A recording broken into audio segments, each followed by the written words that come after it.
Assalamualaikum warahmatullahi wabarakatuh. Pemirsa OLM Channel, kembali lagi dalam program Podcast OLM. Nah, pada kesempatan kali ini telah berhadir di studio. Beliau merupakan Ketua Program Studi Pendidikan Sendra Tasik FKIP Universitas Lambung Mangkurat. Selamat datang Ibu Dr. Tutung. Selamat datang. Oke. Gini ya Bu, Ibu dari Kaprodi Pendidikan Sendra Tasik. Iya. Nah, bisa dijelasin nggak Bu, dari program studi Sendra Tasik itu apa sih gitu? Sendra Tasik, apa itu artinya? Siap. Baik, terima kasih ya sudah diundang di podcast ini.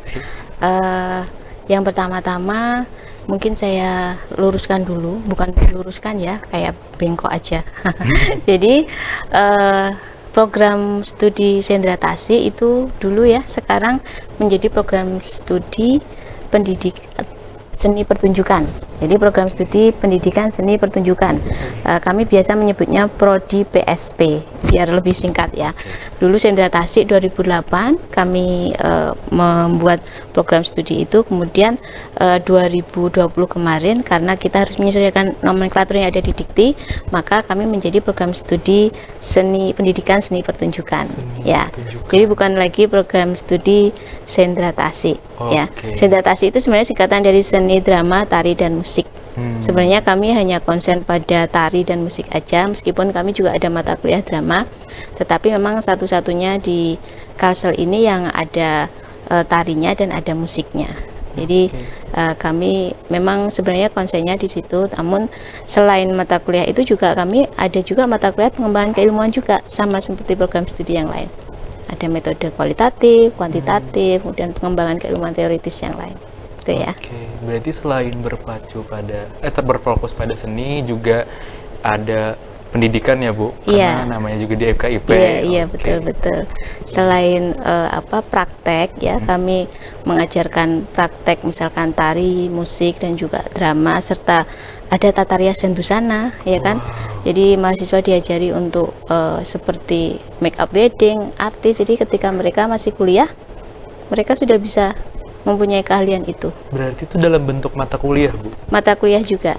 Jadi mereka mempunyai beberapa keahlian selain musik dan tari, juga drama. Oke. Nah, Ibu, namanya kan tadi pendidikan seni pertunjukan. Iya. Berarti jatuhnya akan jadi lulusan sarjana pendidikan juga, Bu? Iya. Sama ya. Nah, apakah lulusan dari program studi ini difokuskan untuk menjadi guru kah? Atau ada hal yang lain seperti itu? Oh iya, baik. Jadi masih terkait dengan pertanyaan yang pertama tadi ya. Di Prodi Seni Pertunjukan ini selain ada mata kuliah praktek, kami juga ada pengembangan keilmuan. Jadi praktek itu ada semacam bukan semacam ya, seperti misalkan yang satu tari ya. Tari itu lebih rinci lagi, mungkin ada olah tubuh, pola lantai dan lain sebagainya ya. Kemudian di musik ada komposisi musik, ensemble, terus kemudian ada, saya nggak hafal ya. Terus kemudian ada mata kuliah tata rias dan busana, kemudian fotografi juga ada, kemudian mereka diajari juga lighting. Jadi makanya ketika mereka memang kalau FKIP itu memang mereka dididik untuk menjadi guru ya. Namun karena mereka mempunyai banyak keahlian ya. Saya bilangnya banyak karena tidak hanya satu ya. Jadi akhirnya mereka selama kuliah itu mereka sudah banyak yang bekerja. Sudah banyak yang ngejob ya kan. Misalkan di hari Sabtu Minggu misalkan ketika ada wedding, mereka ada yang istilahnya jadi MUA. Ya, MC juga ada, kemudian MUA juga ada, kemudian musik panting, organ tunggal, penyanyi juga ada. Jadi sebenarnya sebelum lulus mereka pun sudah bekerja, banyak yang menerima job itu, job tari, musik dan lain sebagainya. Jadi ketika mereka harus lulus, maka untuk menjadi guru sudah semakin sempit ya, semakin susah. Justru mereka banyak sekali ya peluang yang mereka di luar bisa, jadi guru seni bisa jadi apa saja. Pebisnis seni Pembisnis seni. pengusaha Wow. seni, mohon maaf. Tapi bisa juga pebisnis seni ya. Iya, iya, iya. Pengusaha seni. Jadi sebenarnya di kuliah pun mereka lebih besar pendapatan mereka dari, mohon maaf, ketika mereka harus menghonor. Gitu. Jadi selama kuliah pun mereka sudah mendapatkan income. Berarti Gitu ya. untuk lulusannya pun juga gak terfokus jadi guru ya Bu? Tidak menjadi jadi pelaku guru, seni ya. pun banyak sekali. Pelaku seni bisa, dan juga pengusaha seni. Pengusaha seni. Mereka juga banyak yang mempunyai salon. Wow, Salon keren, keren. untuk wedding, kemudian bahkan ada penjahit, ya. Jadi macam-macam. Banyak sekali. Oke Bu, nah tapi nih Bu, ada asumsi, nggak tahu sih ini asumsi masih dipakai atau enggak. Orang bilang itu pelaku seni itu masa depannya nggak terang. Nah, gimana nih nanggapi asumsi itu menurut Ibu? Nah, saya mengambil dari perspektif secara umum saja, nggih. Oke. Jadi saya kira kalau kalimat-kalimat seperti itu bisa diungkapkan juga selain jurusan seni juga, ya. Selain jurusan seni juga ketika mereka selama kuliah tidak berusaha untuk berjejaring dan lain sebagainya, mereka juga akan susah untuk mendapatkan pekerjaan. Oh, iya. Jadi mahasiswa itu sebenarnya ketika mereka kuliah, mereka tidak hanya datang ke kuliah kemudian pulang itu aja, tetapi mereka sebenarnya bisa berkreatif dan juga berjejaring untuk apa? Untuk ketika mereka lulus nanti, ya. Lulus nanti apakah ini kalau lulusan seni itu masa madesu, kalau istilahnya masa Apa depan itu, Bu? suram. Oh, iya. Saya itu juga dari telinga-telinga anak-anak itu. Kalau masa depan cerah itu madecer katanya. Madecer. Jadi Oh, singkatan. Iya, iya, iya, iya, iya. jadi katanya kalau lulusan seni madesu, ya tidak juga. Malah juga. justru ketika mereka mendapatkan banyak sekali ilmu ya secara praktis ya, yang bisa mereka terapkan di kuliah aja, mereka bisa mendapatkan income. Oke. Apalagi ketika mereka lulus, mereka tidak istilahnya hanya berpatokan pada untuk menjadi guru, ya. Ya itu. Jadi saya kira lulusan yang lain pun juga susah juga cari kerja, tidak hanya seni, tapi seni. keuntungannya di seni mereka selama kuliah itu mereka sudah mempunyai bakat, mereka sudah mempunyai keterampilan itu. Oke. Karena untuk masuknya pun harus punya bakat. Nah, ini yang bikin asumsi ini berarti salah ya, Bu. Benar, ini salah, harus dihilangkan. Justru kalau masuk program studi ini tuh banyak sekali ya ilmu yang dipelajari, dari skill seni atau budaya sedikit pun diasah dari prodi ini, yang mana habis lulus bahkan lebih banyak ya Bu lapangan pekerjaan, bahkan bisa membuka lapangan pekerjaan. Membuka lapangan pekerjaan sendiri, jadi pengusaha seni. Wow, wow. Ya, mahasiswa saya memang banyak yang menjadi pengusaha seni rata-rata. Jadi nggak ada istilah apa tadi, madesu. Nggak masa ada depan itu, suram. madesu, Jangan ya. suram, Yang ya, ada madecer. Masa depan cerah. Oke. Dari tadi tuh banyak sekali ya Bu, ada diajarin jahit, berarti ada kelas Kalau menjahit jahit itu, seperti itu? kelas menjahit nggak ada, cuman mereka punya bakat. Jadi gini ya, proses masuknya itu memang benar-benar, kalau di ULM ini ya, mungkin sama dengan di universitas lain. Jadi ada semacam portofolio yang kami menilai langsung itu hanya ada 2, JIPOK sama seni pertunjukan. Di seluruh ULM? Iya. Wow. Jadi mereka mengirimkan video yang untuk SNPTN sama SBMPTN. Iya. Kami menilai layak enggak, karena kalau tidak dinilai secara langsung, nanti kami semacam membeli kucing dalam karung. Mereka nggak tahu bulunya. Mereka nggak punya bakat, nggak punya bakat seni, misalkan tari, musik, drama dan lain sebagainya. Mereka masuk ke prodi kami, nanti mereka merasa tersiksa karena kawan-kawannya sudah punya bakat semuanya. Jadi akhirnya mereka istilahnya tidak kerasan ya, tidak betah. Akhirnya mereka keluar, nanti yang rugi kami sendiri. Nah, untuk mandiri pun juga seperti itu. Mandiri, bahkan jalur mandiri kami ngetes langsung. Wow. Sebelum pandemi. Kayak audisi? Ya, audisi. Wow. Sebelum pandemi. Kemarin setelah pandemi kami video juga. Tapi sebelum pandemi memang benar-benar mereka harus menari di depan kami, harus bermain musik di depan kami. Jadi memang benar-benar kami memilih mahasiswa calon-calon mahasiswa yang unggul, Talenta ya. bertalenta. Jadi Oke. ketika tidak punya bakat masuk ke kami ya nanti bingung ya, Bu. Naruh bingung nanti gimana? ya gimana.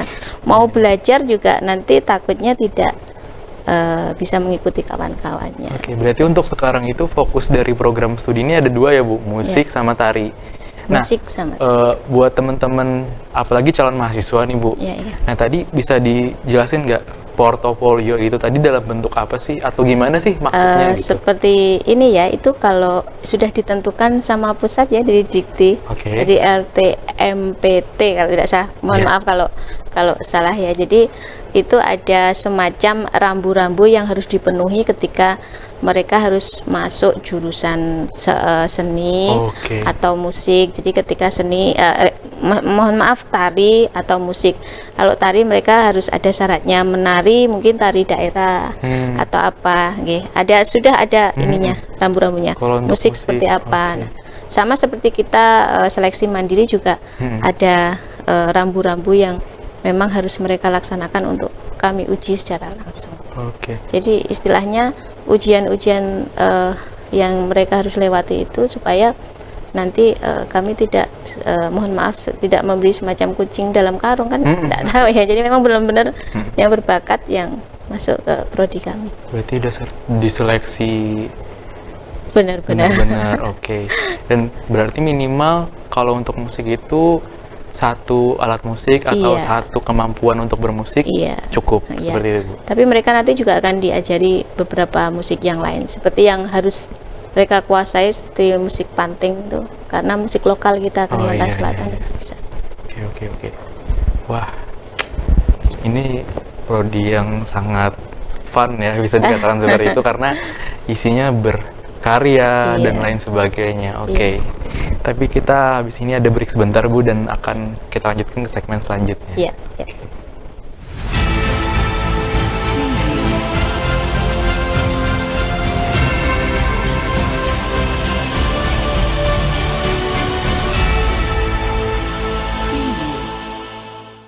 Oke, kembali lagi dalam program podcast ULM dan masih saya di sini dengan Ibu Tutung dari program studi seni pertunjukan ya tadi, Bu. Oke. Nah, dari program studi ini sudah banyak kan Bu mencetak banyak alumni.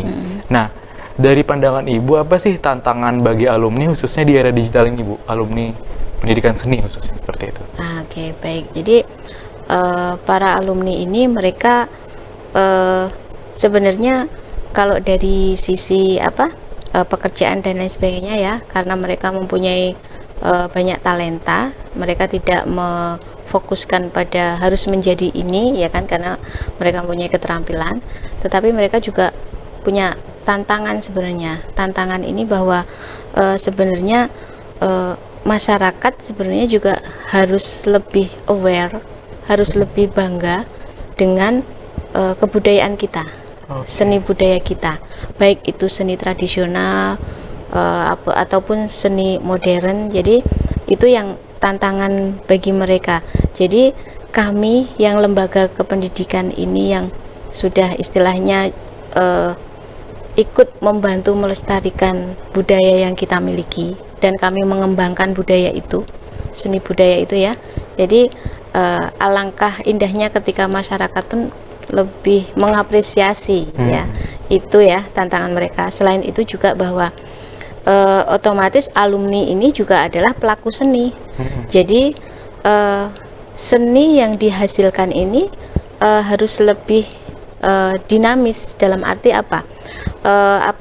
Mereka juga bukan menciptakan satu seni untuk seniman saja, tetapi juga mereka harus berperspektif pada kebutuhan pasar, mengingat banyak sekali masuk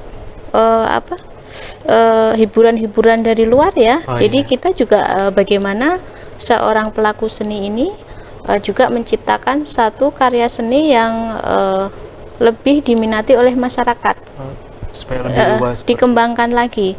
Jadi istilahnya harus lebih dinamis dalam menanggapi pasar seni juga gitu. Jadi bukan hanya seni untuk seniman saja, tapi juga seni untuk masyarakat. Gitu. Contohnya itu bisa dalam bentuk digital tadi ya Bu? Dalam bentuk digital tadi. Jadi makanya selama pandemi kemarin itu juga kami mengambil hikmahnya saja. Yang pertama, jadi kami juga lebih melek teknologi juga, mau tidak mau ya. Tetapi kalau melihat kendalanya selama pandemi kemarin dari sisi pengajaran ya, memang kami mengalami penurunan keterampilan karena memang beda ya kalau kami mengajarkan praktek secara digital dan juga mengajarkan secara langsung.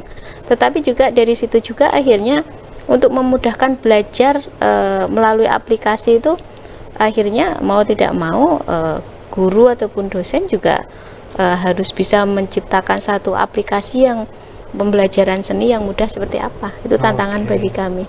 Dan juga mereka juga harus mau belajar lebih giat, tidak hanya secara pertemuan saja, lebih giat ketika misalkan harus memakai aplikasi atau secara digital, mereka juga harus benar-benar belajar sendiri juga gitu. Tapi karena sekarang juga offline ya, kadang kami juga hybrid bisa. Kemudian kadang pertemuan, kadang offline. Atau pertunjukan seninya juga bisa dibikin siaran langsung gitu ya Bu?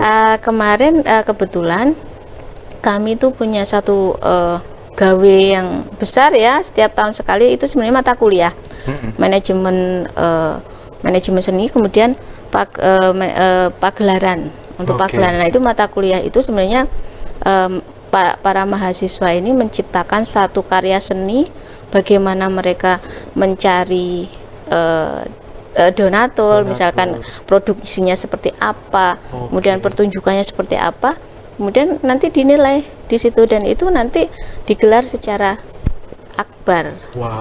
Nah jadi itu berarti untuk tim produksinya itu dari mahasiswa langsung? Semuanya mahasiswa, semua masih dengan pengawasan dosen. Nah jadi namanya kegiatan kami itu adalah Sendratasi Berkarya. Jadi sekarang sudah melaksanakan Sendratasi Berkarya 11. Jadi yang 2019 2020 kemarin itu online, jadi secara online. Iya. Terus yang 2021 ya online, ya 2021, yang 2022 ini kemarin offline lagi.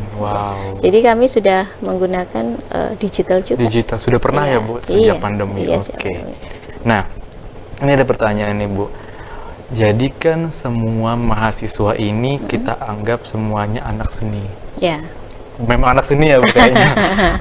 Nah selain dari kompetensi yang dimiliki mahasiswa itu, ada nggak sih skill lain yang sebaiknya atau mungkin harus dimiliki oleh mahasiswa seni pertunjukan ini? Iya, memang kami juga karena ada mata kuliah pengembangan keilmuan seperti sejarah seni, antropologi seni, kemudian ada mata kuliah etnopedagogi dan beberapa mata kuliah pengembangan teoritis seperti itu. Jadi anak-anak juga harus dituntut untuk bisa mengembangkan analisis kritis mereka, karena kita masih pakai skripsi ya. Jadi skripsi itu mau tidak mau seni yang mereka kuasai harus bisa mereka jabarkan dan juga harus bisa menganalisis kritis, ya kan?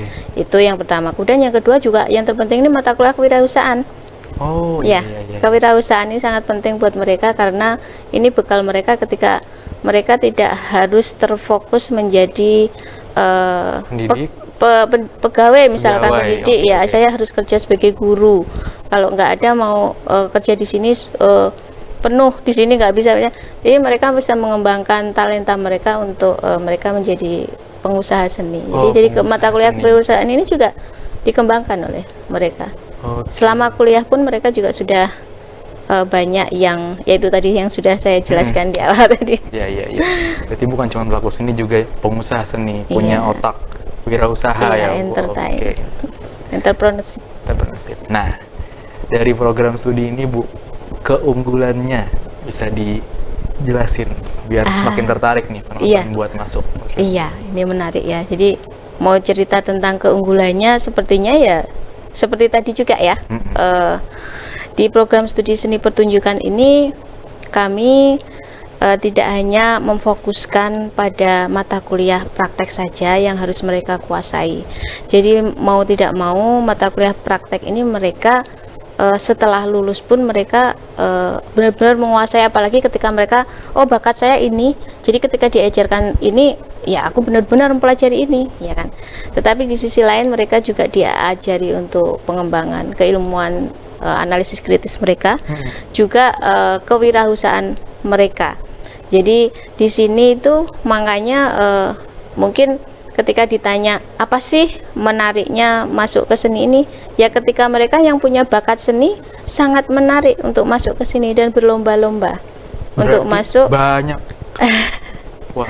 Ya ketika kelas mandiri mungkin ya pembukaan jalur mandiri, sebenarnya kami juga banyak menerima itu, tetapi karena dibatasi ya nggak bisa punya itu kuota, punya kuota orang-orang yang seleksi lah ya itu, jadi kami juga harus melakukan seleksi itu.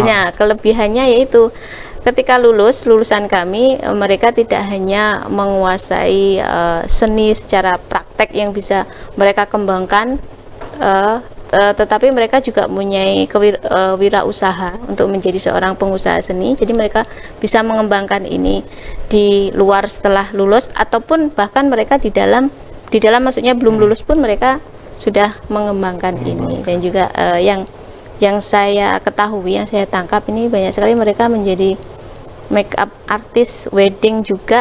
Jadi mungkin ketika Sabtu Minggu mereka banyak menerima job juga. Keren. Minatnya juga berarti banyak ya, khususnya anak seni itu berlomba-lomba. Iya. Jadi itu ya. Terus selanjutnya masih ya? Masih Bu. Oke, masih. Selanjutnya ya, kami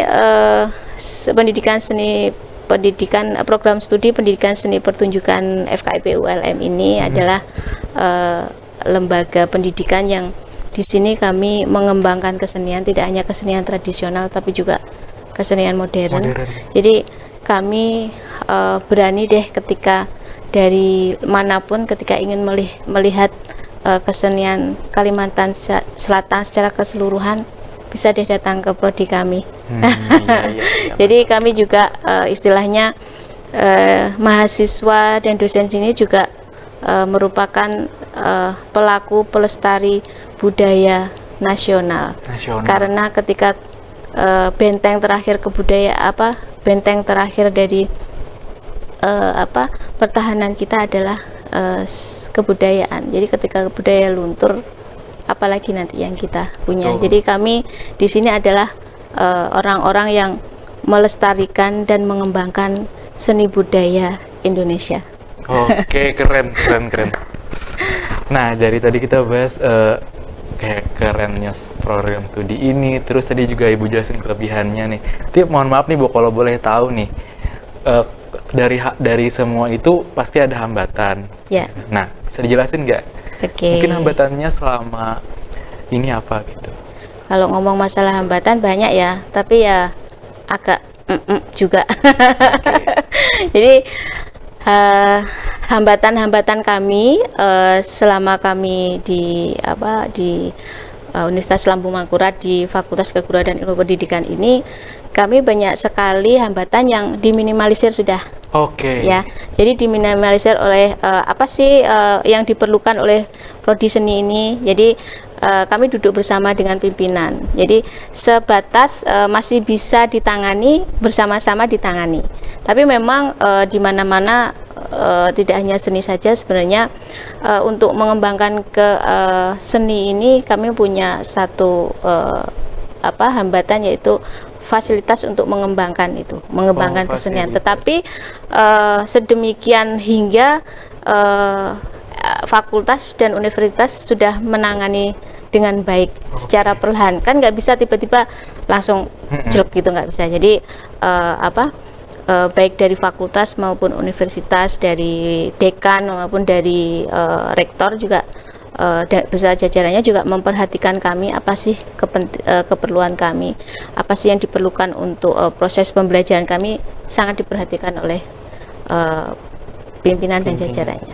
Oke. Seperti itu. Berarti untuk program studi ini memang sangat didukung sekali iya. Juga, dan hampir nyaris nggak ada ya berarti. Iya, kebetulan kami juga sekarang ini diminta oleh pemerintah Pemkab Kota Baru di sana nanti tanggal, kalau tidak salah Sabtu Minggu itu tanggal berapa ya ini ke depan. Tanggal oke. Ya itulah. Jadi mereka diminta untuk perform di pagelaran tahunan mereka, Festival Budaya Saijaan. Jadi yang kemarin Sentra Tasik Berkarya 11 kemarin berangkat hari Kamis untuk menggelar pertunjukan seni. Sentra Tasik Berkarya. Wah, berarti udah sampai keluar kota. Wah. Karena mereka kemarin menampilkan legenda Kota Baru Putri Suwangi. Jadi diminta untuk perform di sana, Kota Baru. Keren. Berarti isinya itu memang anak-anak potensial sekali. Nah, ini buat teman-teman WLM Channel nih, kalau punya bakat seni, ini wadahnya. Silakan masuk ke prodi kami. Oke, Bu, tadi menarik sekali, tapi sekarang kita ada break sebentar dan kita akan lanjutkan ke segmen selanjutnya.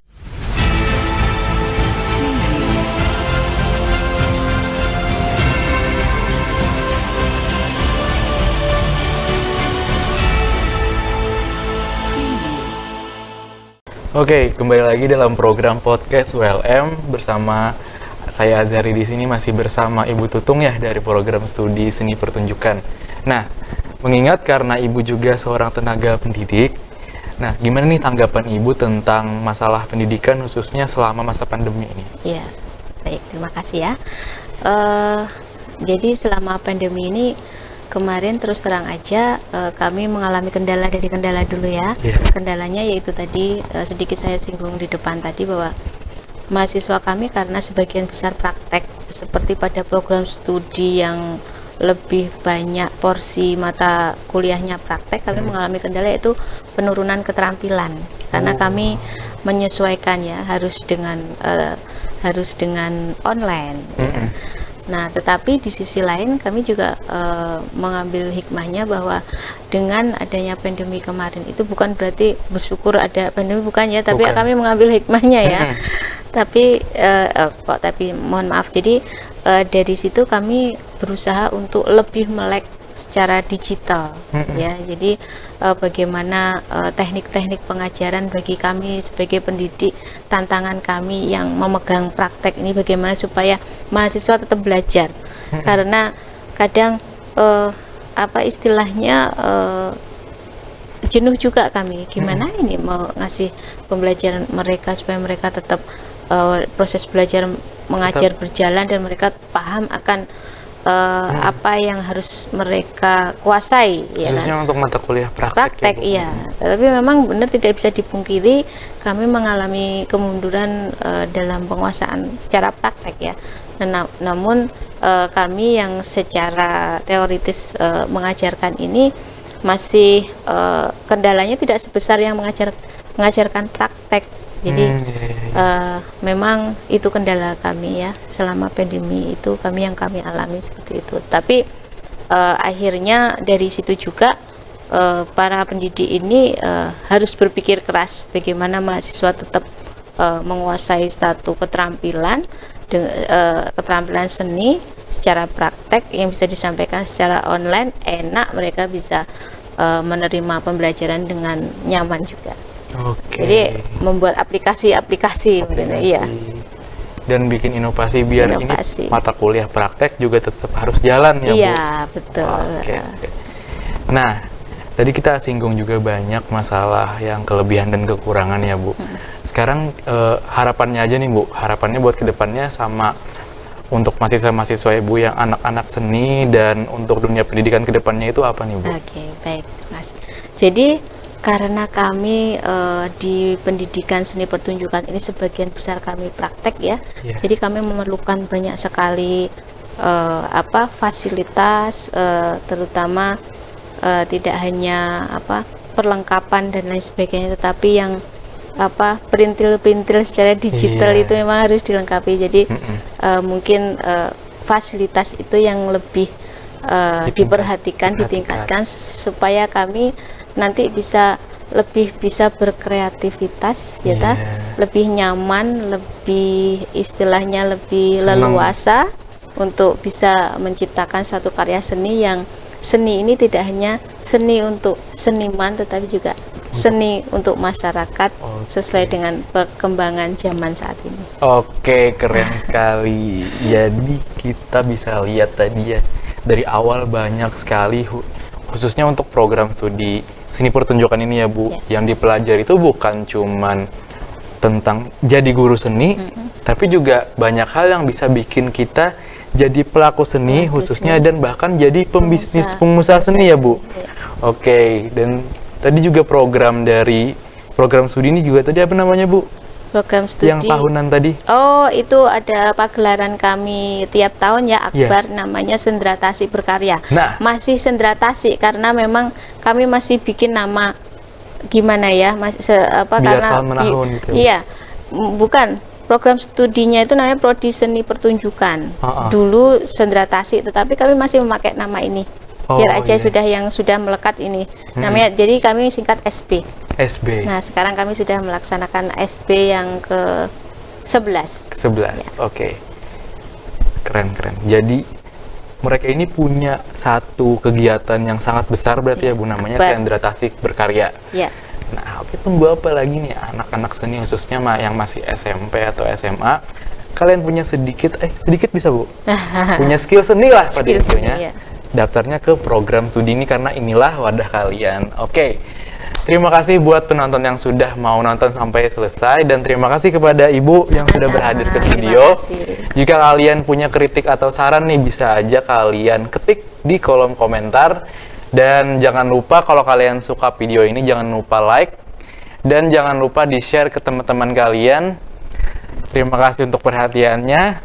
Ai pamit. Wassalamualaikum warahmatullahi wabarakatuh.